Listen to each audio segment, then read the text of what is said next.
Welcome to The Essential Element, the Elements of Education podcast. My name is Christian Page, and I'm so grateful that you're here with us. We are having conversations focused on changing the face of education. In our most recent conversation, we talked with our friend Kai Higgins, who's the co-director at IDEA High School, and he talked a lot about values, about the Mentorship Framework, and how our values or things that we hold sacred have to go past just what we do in instruction. Sometimes it shows up in our building. Oftentimes it shows up in the relationships that we have with students, but ultimately what we hold core should be showcased by our calendar, by the ways that we operate in the world, and people should not have to wonder what it is that we value when they come into our spaces. And so again, we're grateful that you're here. You could have been anywhere else in the world, but you chose to spend your time with us. Without further ado, here's our conversation with Kai Higgins. Our school, we really believe in relationships, and that is emphasized through mentor group. And so I wholeheartedly believe in that. What do they need? I have to be able to answer that question. And that takes a little bit of time. The biggest teacher, I think, is failure. The brain works in failure.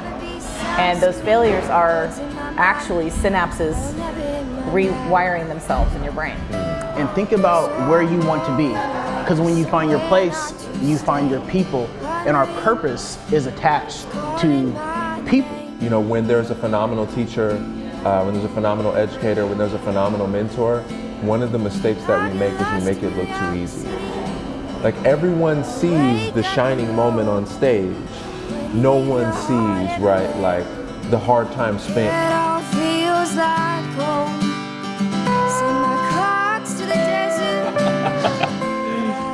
Right. All right. Well, welcome to the Essential Element podcast. Today, we're going to be having a conversation with two fantastic people, two guests today. It should be really exciting. We have both Zach and Kai here to join us and talk about mentor group, the 4 pillars, and everything exciting that's happening at the element schools at this time. Yeah. So Zach, do you want to tell them who you are? For sure. Yeah, I'll introduce Kai too. Both Kai and myself have been a part of our schools for almost 20 years, most of our educational career. I started teaching at SOTA in 2004. Had a mentor group with my time there for 5 or 6 years before moving over to IDEA and working in that. Kai has actually been a part of all 3 of our schools. He's had an opportunity to have a mentor group at SOTA, Sammy, and then now leads IDEA. So we're excited to talk today about kind of where this whole thing comes from, where the mentor group ideas come from, how it's evolved over time, and why we place such emphasis on it. Yeah, and as Zach said, I'm Kainoa Higgins. I've started my professional educator career here at the School of the Arts and spent some time at the Science and Math Institute as well, and have always just been inspired by the community of educators and those that are invested in innovative and creative education that best meets students' needs. And so really excited to be here. Thanks for having me. Looking forward to talking about mentor group and, as you said, all the great things that are happening. Yeah. Awesome. Well, to set us up, I mean, I've talked to folks who have come, through the journey at all parts of it, right? There are some people who have been here at the beginning. There are some people who have, kind of jumped in the middle. And then there are some people who are brand new to the Elements community, right, to the 3 schools. And so I think one of the things that would be really helpful in understanding is, right, like, everybody loves a good origin story, right? So like, where does the framework come from? Why do you all find it so important? And what's the coming of age? What's the origin story of how we've landed in these 4 pillars? Yeah. I'll start with that. I think really the origin is when you think about the School of the Arts and where it founded, obviously the focus of SOTA, and you can talk to John about this at some point, but really started with this idea of creating access for students in Tacoma to experience the arts and the resources that SOTA had to offer. And as that started to develop, it became super important to build really strong relationships with kids and their families. So as they're engaging in the arts, they have that experience of knowing and being seen by their community. If you think about our 4 pillars of empathy, community, thinking, and balance, it's really about being a part of community and learning about what it means to be a part of community, what it means to be held up by your community, invited in, held accountable, and then sent out.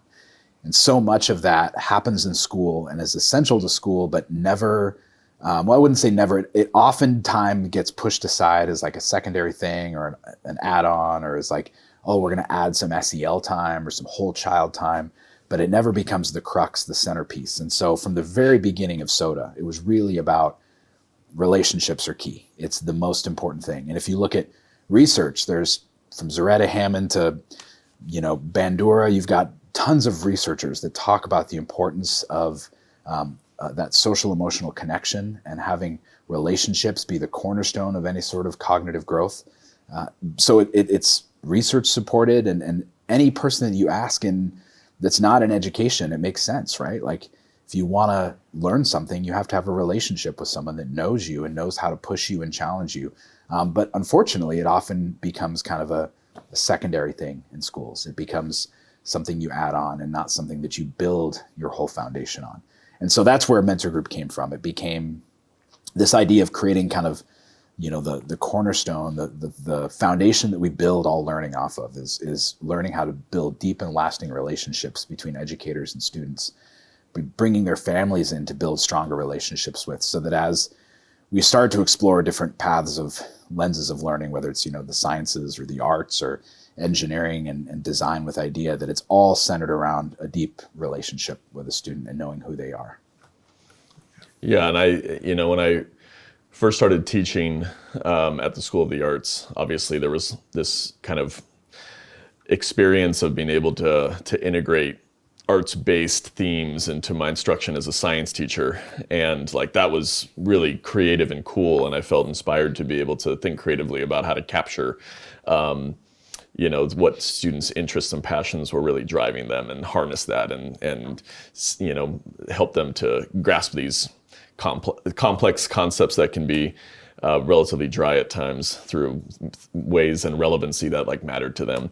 And that was really a catch for me. But at the same time, I think what stood out more than anything was that mentor group environment. The ability to work with a mixed grade level group of students who are all in different stages of their high school career, experiencing different things relative to that. Some just coming out of middle school and figuring out how to high school. Some that were on the verge of leaving high school and transitioning into their post-high journey. And then working with them to create this community, and then through intentionality, being able to see them make connections with one another and learn from each other and hold each other up. And then kind of being able to facilitate that was just an incredibly inspiring program to kind of be a part of, and was something that is what kept me committed and devoted, was particularly being a part of the mentor group environment and trying to help build that culture and help each student individually grow in the way that they need to, but to do that growth individually together, if that makes sense. Yeah, most definitely. I'm listening to you both, and I pick up on language often, right? Like, so I'm hearing you name like essential, it's the core, it's the crux. I'm hearing committed, devoted.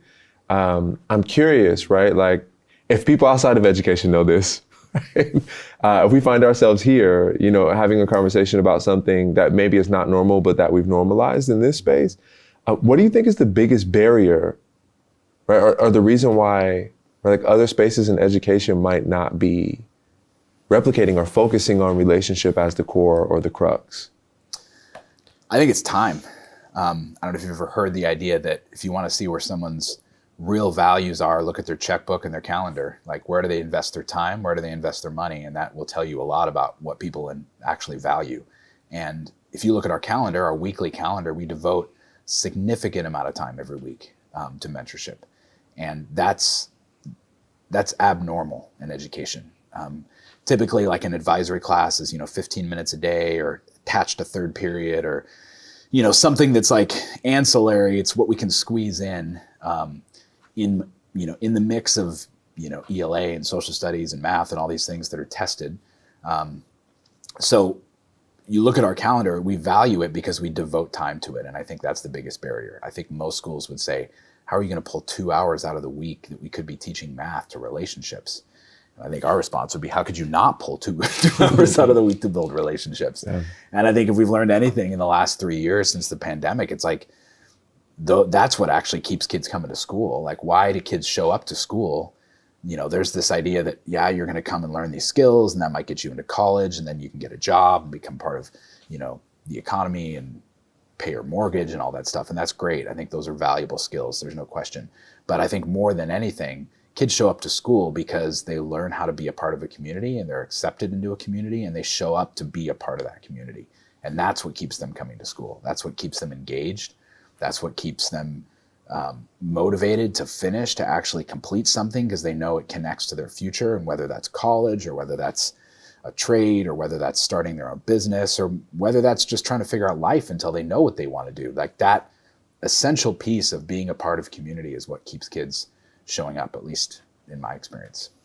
Well, and you were talking about the concept of the prioritization of relationship development being maybe central in maybe an educational circle of conversation, but maybe not as thought of. But it's funny because just last night I saw a commercial for a lumber company, and the whole drive of the entire commercial was why go with us? Because we prioritize relationships. We want to make sure that you have the best experience, that you're working with people who care about your needs.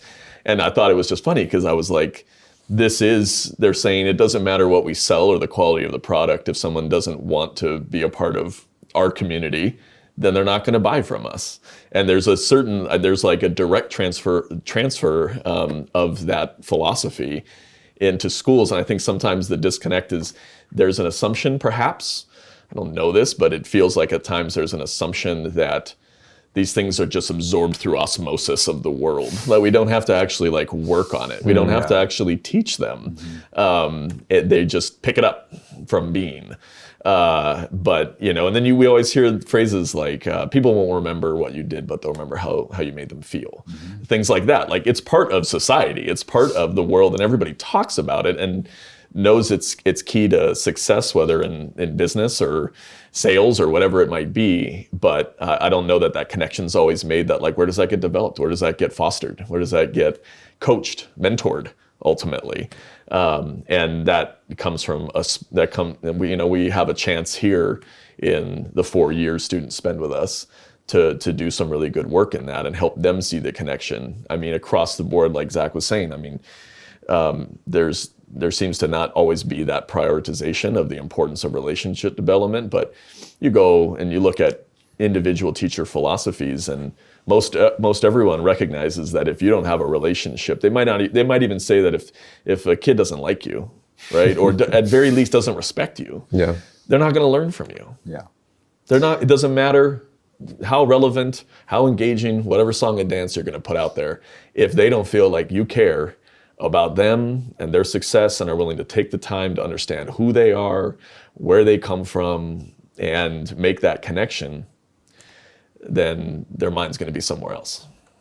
And so, well, and what's crazy to me is this is happening anyways with kids. You can't stop relationships from forming. It's not like you're going to create an environment. I almost feel like sometimes schools wish they could. I wish kids would just come in, sit in desks, and we can teach them, and then they can leave and do all their personal stuff on their own time. They're going to form groups, they're going to form alliances, they're going to learn how to interact with each other, they're going to have conflict and have to deal with that. It's happening anyways.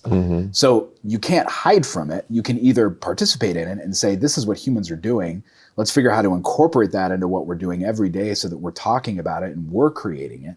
We can create the community, or we can be bystanders and let the community just happen. I mean, how many schools, it's like a trope in movies, you've got these groups of you got the jocks and the nerds and the theater kids and the band kids. Those groups form because kids naturally want to be a part of community. They want to feel like they belong and they find their tribe, they find their people. I know John Gaines was on this podcast and talked about the idea of people, place, and purpose, right? We find our purpose through the people that we engage with. And instead of schools being agnostic to that and saying, we're not going to try to mess with that, you find your own groups, we're just going to teach you math, schools could then take the lead and say, no, we actually are going to intentionally plan for community. We're going to create diverse communities so that you are in a group of people that is intergrade level, where you're learning from kids that are seniors and juniors. We're going to create kids that are from different neighborhoods so that when you are engaging in community and you're in a mentor group, you're with a kid that grew up in the North End and you lived on the East Side, or you're a kid that grew up in Northeast Tacoma and you're hanging out with a kid from the Hilltop. And you're realizing over the course of multiple years that that kid has a very different experience in life than you do, and there's a lot you could learn from that. So intentionally planning community and fostering it through mentorship is a way of taking the lead on something that's already happening in schools. Teenagers are gonna do that anyways. Why not participate in it? And I think some of the most, when I reflect on my experience as a mentor and some of those like really amazing outcomes that when you're in the midst of it, feel like they're just part of the process and part of every day. But when you step back and look at it, they're pretty incredible. Like looking at, because it's not just about that relationship between teacher and student, but when they're forming those relationships, like Zach's saying, in kind of coached cultural ways that guide it to being this environment that's supportive and productive, and there develops this certain culture of accountability to one another too. And so I remember having some of my, a mentee who was starting to struggle at some point, and maybe like wasn't going to class all the time, wasn't being as successful as I and their peers knew they were capable of being. And so students from within the mentor group like recognized that and would go out of their way to check in with them and to not just make sure they're doing well and that they were supporting them in whatever they were able to, but also like holding them accountable and being like, you are falling behind and that's not okay, and we're here to help you. And you just don't see that all the time.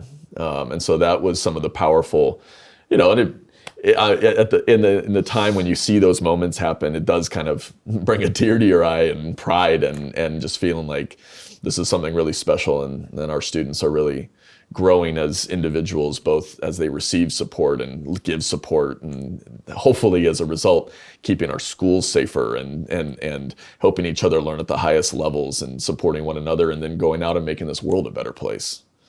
So kind of all those factors tying together make it feel like it's just this really important, powerful thing. Man,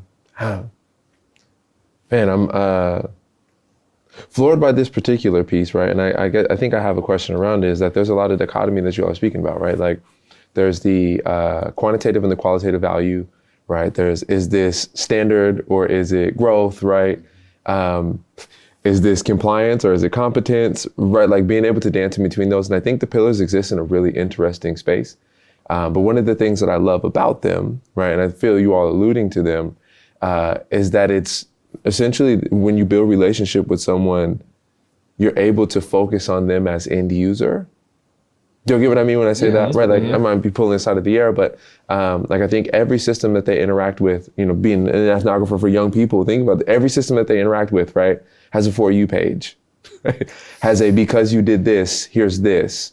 And I think one of these pieces of the pillars, right, is this idea of like helping them discover their identity, as opposed to like, here are the hoops that I'm asking you to jump through. And I'm wondering if you all would be able to speak a little bit to that, right? Like, how do you help folks in the process of discovery of self, right? Not necessarily who you're asking them to be, but right, like you seeing the strengths, the abilities, those identities, that proclivity to maybe accountability that shows up, right? Like how do you all go about fostering that discovery process for their own identity?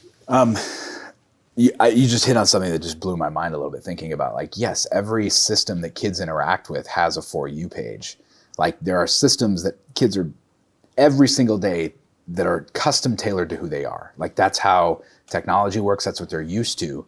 I never even thought about the fact that like, how does school present information or present an experience that mimics what they're already experiencing from, Instagram and TikTok and everything else. Like it is customized to who they are. And from a design thinking standpoint, like we try to think about schools that are very focused on the end user. Like what is the kid's experience? Let's really try to understand who our users are and how we create an experience around what they're walking into, not around what the adults are.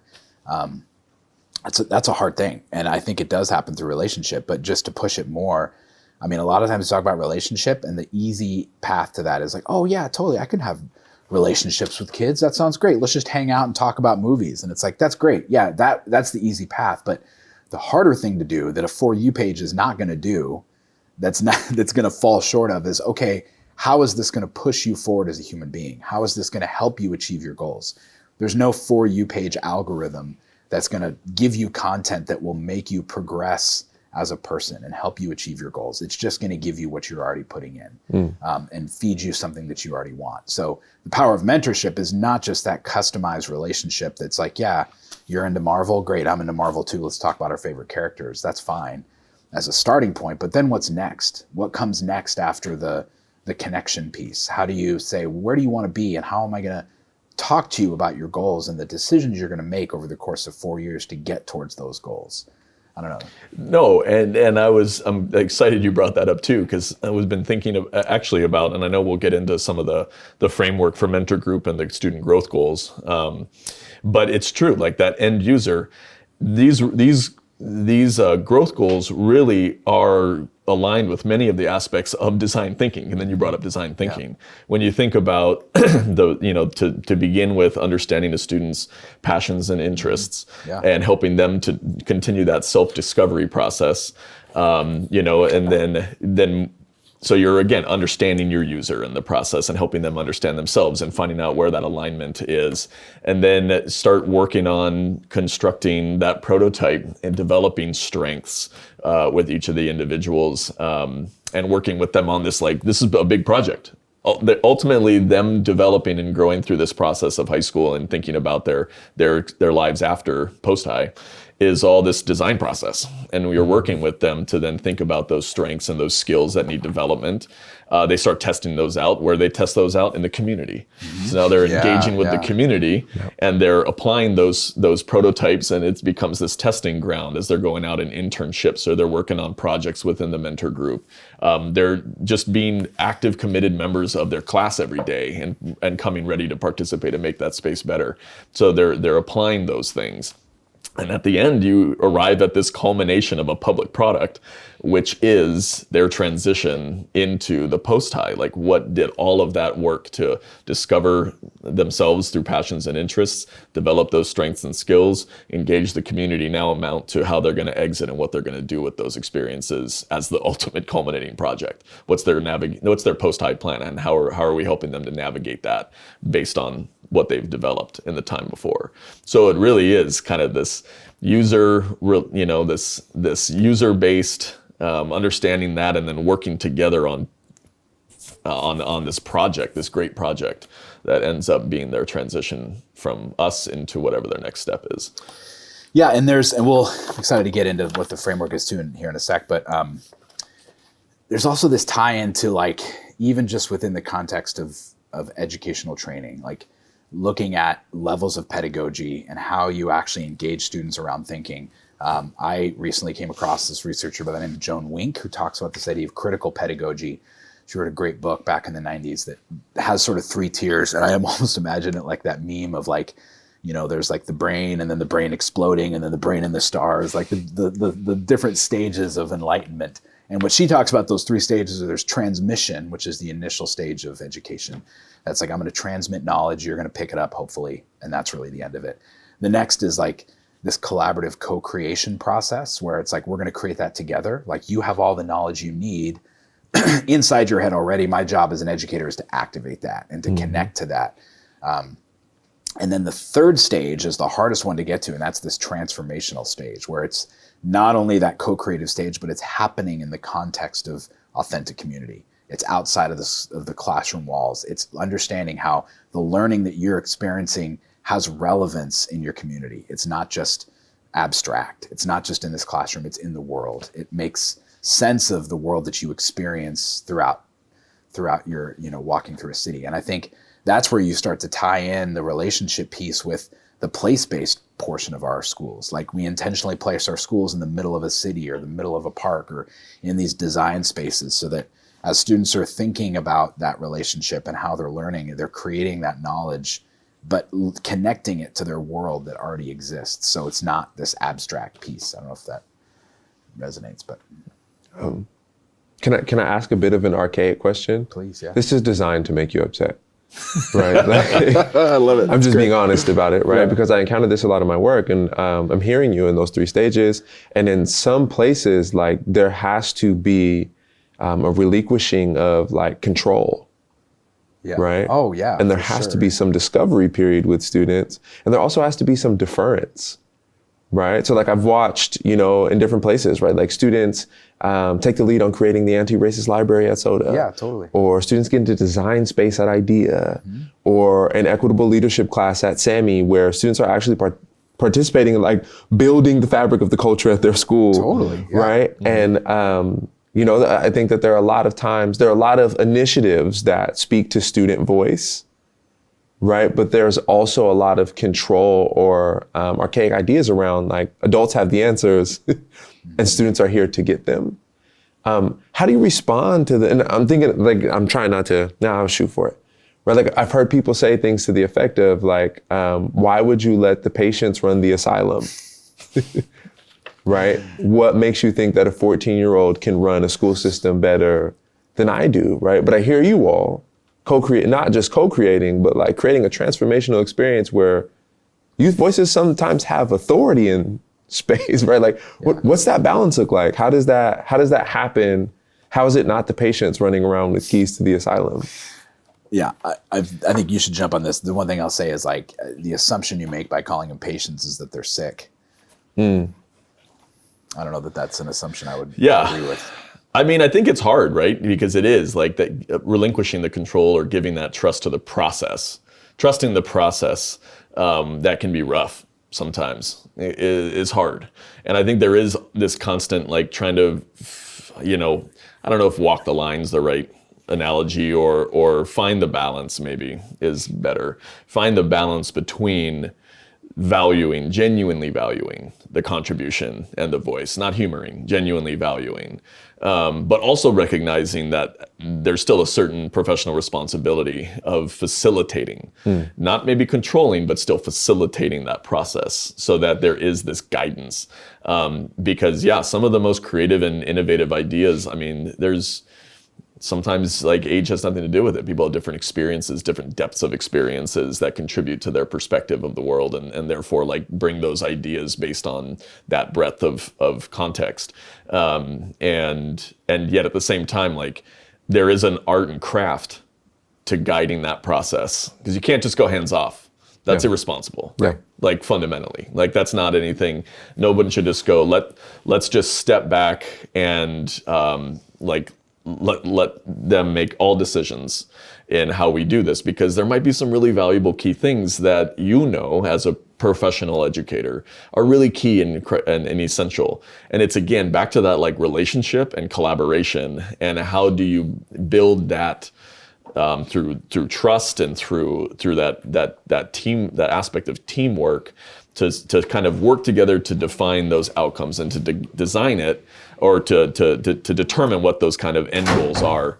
And then through some of that backwards design, be able to say like, how are we going to get there, and what are the ideas that you have that you want to bring to the table, and then let's honor those in a really genuine and authentic way. And where they start to steer off course, like make that part of the process. Sometimes you have to go off course, and then it becomes a struggle, and that's part of the learning too. It's not always this like tight and clean experience that's just page 1 to page 50, odds only, right? And so you've talked about this before, because the cool thing about Kai that he's experienced, I don't think any of our mentors have done to the level that he does, is he's had the opportunity of like starting a mentor group and taking over a mentor group at multiple schools and seeing the ebb and flow of where groups are at in their development. Like I've had the experience as a mentor of starting one, and it was the hardest thing I've ever done as an educator. I would dread Fridays. I was like all week long, loved teaching. It was great. Loved talking about songwriting. That's what I taught. Fridays would come and I'm like, how am I going to fill this group? And it was like a couple seniors that I didn't really know. We started the school year, a bunch of freshmen that were like, welcome to SOTA. And I'm like trying to build this culture, and it was so much work. But over time, over like 2 or 3 years, built up these leaders, developed relationships with some of those freshmen who became sophomores and juniors. And then over time, they turned into leaders, and I was able to step back and empower them. But you didn't just like, well, you guys are in charge, here you go. Like it takes that art. But Kai's had like multiple experiences of the rises and falls of that in different contexts. Yeah. As a mentor. Yeah, moving between the schools over the years, definitely, started new groups or had to take over. That was probably the hardest. Yeah. Assuming the position of an already built group and then replacing the mentor, that's real tough. But it goes back to Like always knowing that before trying to kind of move any of it, relationships were key, that it took the time. And I think you're spot on. I mean, I did what I could to support my seniors, especially to make sure that they were well supported on their transition. But I didn't spend a ton of energy there because I knew it took time to establish a new culture, or at least like work my way into the existing fabric of what was already in place. And so really putting that energy into the freshmen and the sophomores and growing with them, and then kind of creating the space as time kind of went on. That concept, I don't think people realize how unique that is in education. The multiple year formation of a relationship.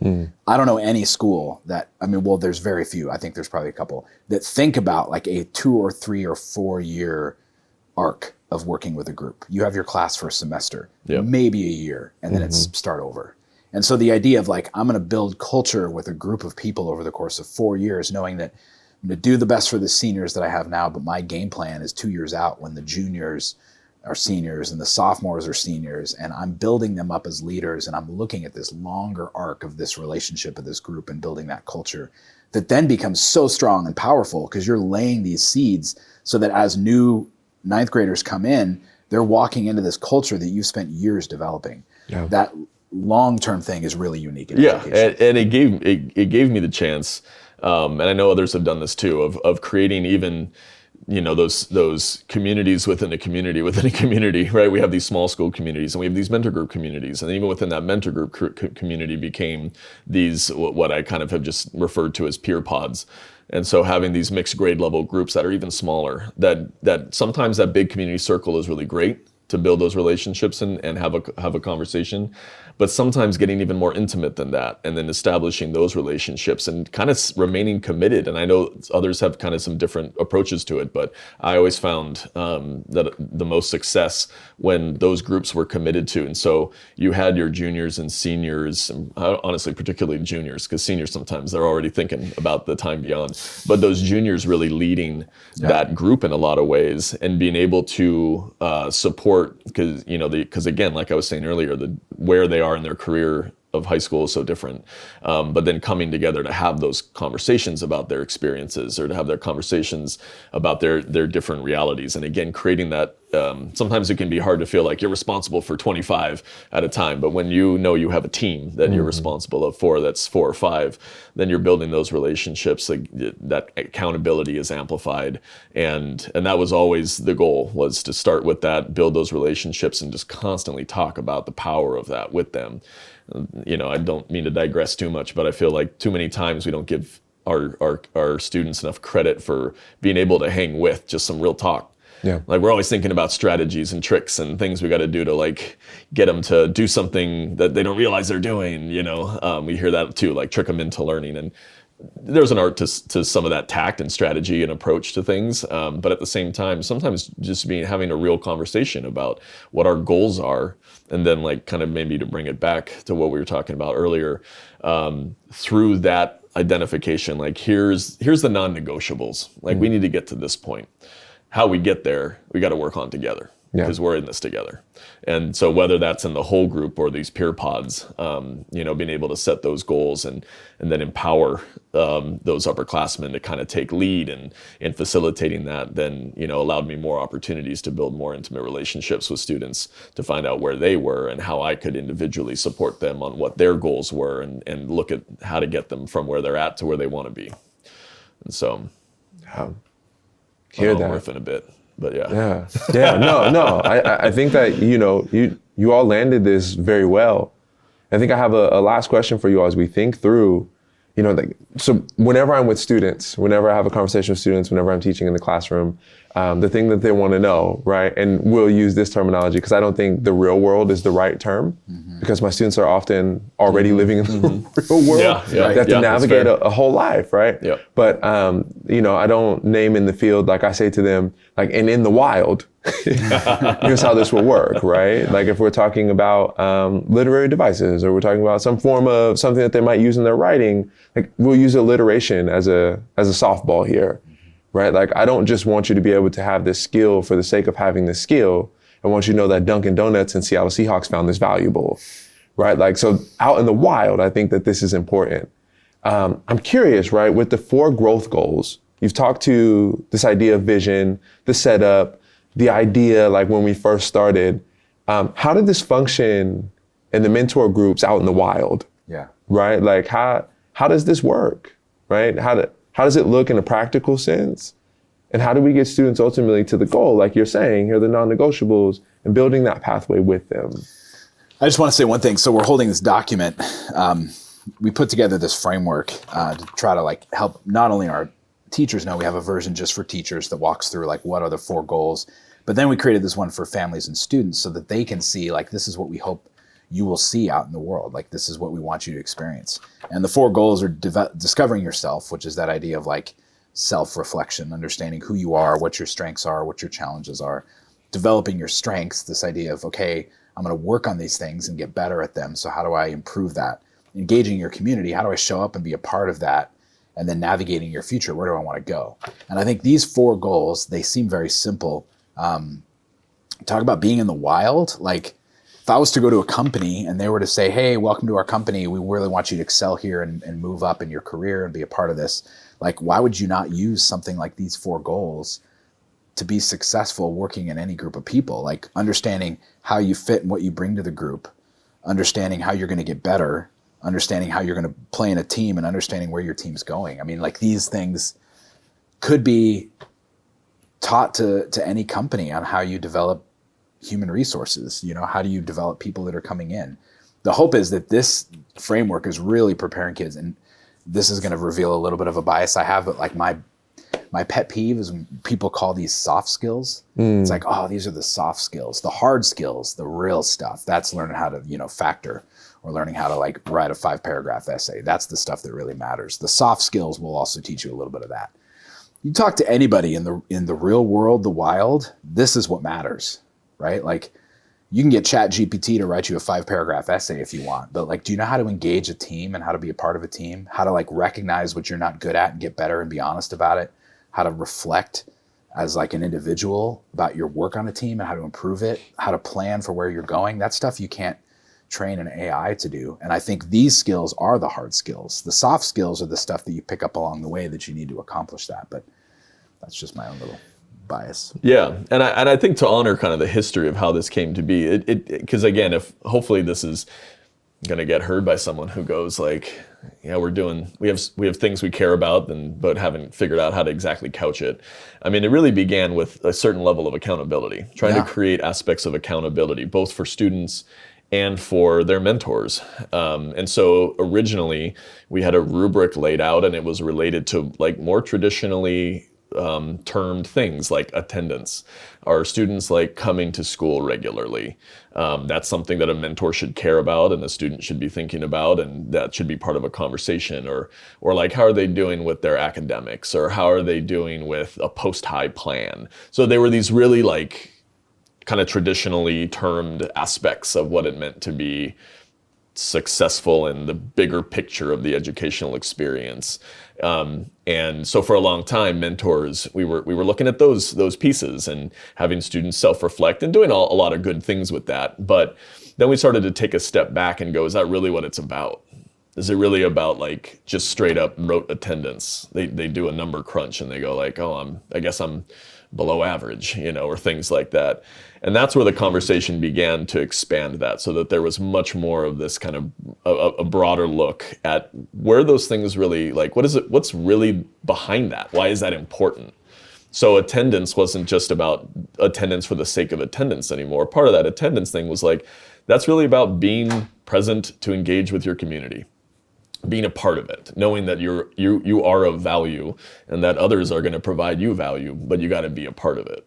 The idea of the academics piece, we kind of were like, is it really about just them getting grades that meet the mark and get them some credits to keep kind of moving through the system? Like, while that is fundamentally important, at the same time, that really wasn't what it was about. It was about them recognizing these areas of strengths and areas of, but also their areas, their kind of their developmental edge, like where they could be continuing to grow and being able to reflect on that. Here's an area I feel really successful in, and here's an area that I think I could use some support in.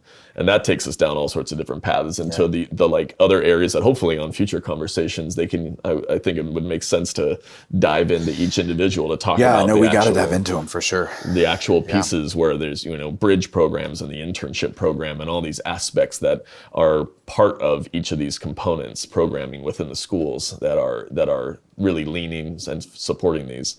And again, it wasn't just about the post-high, checking the boxes, filling out your Vanny to figure out what you're doing next year.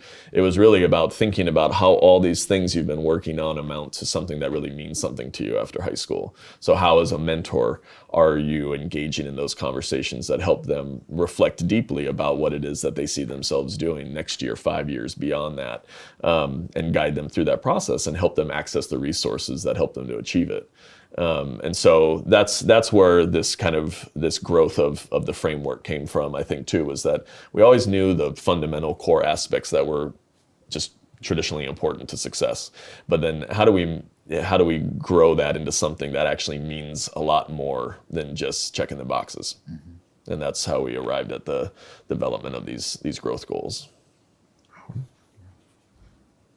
I lied. And I think I have one more question for you. Right, and I just because, right, like I'm hearing how all these things are connected, about the 4 growth goals, and how this functions out in the wild, like what we hope students end up being. And I guess the question is really, like, if you, in 30 seconds or less, maybe, this goes well, right? We land all of the points that we're aiming to land in the framework. What are your dreams for students post mentorship group, post IDEA? Right, like who do you hope they grow, not just to do, right? Like we're human beings, not human doings. Like who do you hope they are because of it?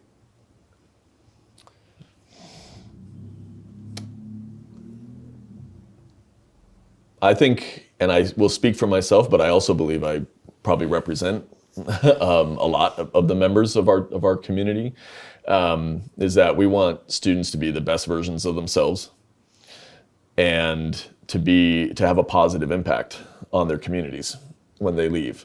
And so what it is that exactly they choose to do is less important than how they approach it. And whether they are pursuing a 4-year post-high journey, or they want to go into a 2-year, or they want to go into an apprenticeship, in whatever other options there might be, right? That's great. We just hope they do it at the highest the highest level that they can do it, based on the strengths and the skills and the confidence that they've developed and the way that they know how to engage a community in a healthy way, that they're able to pursue that and they're able to be successful. And then at the end of the day, are able to just, again, leave their communities, have a really positive impact on those environments that they enter into. Yeah, I think more than anything, we want students to know how to participate in community. Like how do you show up and be in a community, whether that's a sports team or a family or a neighborhood or a company? Like how do you participate in community? How do you show up and be a part of that? How do you play on a team? How do you give and take? How do you grow? How do you get challenged? Like we talk all the time to employers through our internship program, like what do you want kids to know? And I'm always curious. I'm like, should they really know, like, JavaScript? Is that really important? Do they need to know Adobe? Like, what skills? Tell us and they're like, no, we can teach them all that. Yep. Like, we don't care about that. If you can produce students that can get feedback, that know how to work on a team, that know how to iterate, try something and continue to improve it, like, we'll teach them the rest. That stuff is easy. The hard stuff is how to do that. When you produce students that don't know how to do those things, like, we just move on. So our goal is to produce students that know how to do those things, know how to be self-aware, how to participate, how to be a part of community. And the hard skills are, those ones that are not easy to teach. It's the other ones, the practical, I don't know what the right term is if we're going to get away from hard and soft skills. Yeah. The maths, the readings, the writings, all those things are super important. I'm not discounting them. They're very, very valuable to teach. But to me, it's just as important to teach how to be a part of community. Most definitely. Yeah, and that community engagement, I think also helping each of them to walk away. And I think this is what this framework is going to lead to. And I think we've got some work to do to figure out how to, excuse me, monitor it or measure it. Yeah. Is that they also are able to walk away capable of representing themselves and consciously articulating what their strengths, what they bring to a team, how they've operated, that we've provided opportunities for them to reference experiences, so that they're not just following a path because there's a trail ahead, and I guess all I can do is just go straight on it for as long as it leads. But to be able to pursue their passions and interests, and to be able to clearly articulate their skills in these areas, and how that is going to be, again, a benefit to the community, whichever community that is. Yeah, I mean, like, look at this as an example. So, like, if you were to ask a high school kid, what does success look for you like at the end of your senior year, like a straight A kid, they might say something like, oh, like top of my class, valedictorian, or oh, I hope to get into a good college, or oh, I hope to make the varsity team.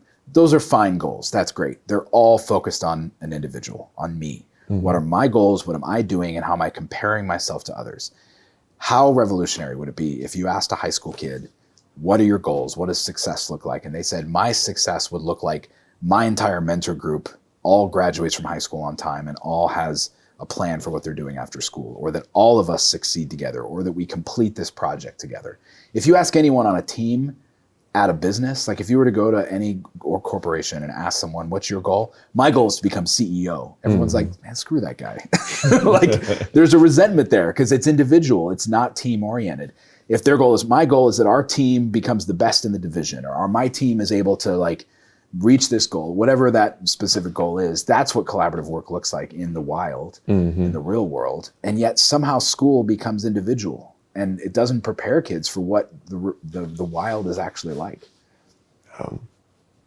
Yeah, man, I appreciate the emphasis on that collectivism, right? Like, if it doesn't impact other people, then what am I doing? Goal. Yeah, absolutely. Yeah. Awesome. Well, I appreciate you all taking the time today, both Kai and Zach. I appreciate you for what you're doing, one, in the community, but two, right, for taking the time. Right, you could have been anywhere else in the world, but you're choosing to spend time with me, and so grateful for it. Grateful for your insights today, and look forward to continuing the conversation about how these 4 pillars, how these growth goals impact our students. Thank you. Yeah. Yep. Thank you. Cool. It's an honor to be here.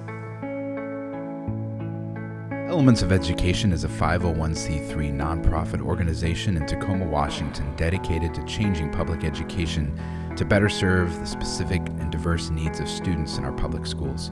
For more information about how you can support the work that we do, please visit elementsofed.org, or you can find us on Instagram at Elements of Education, or on our website,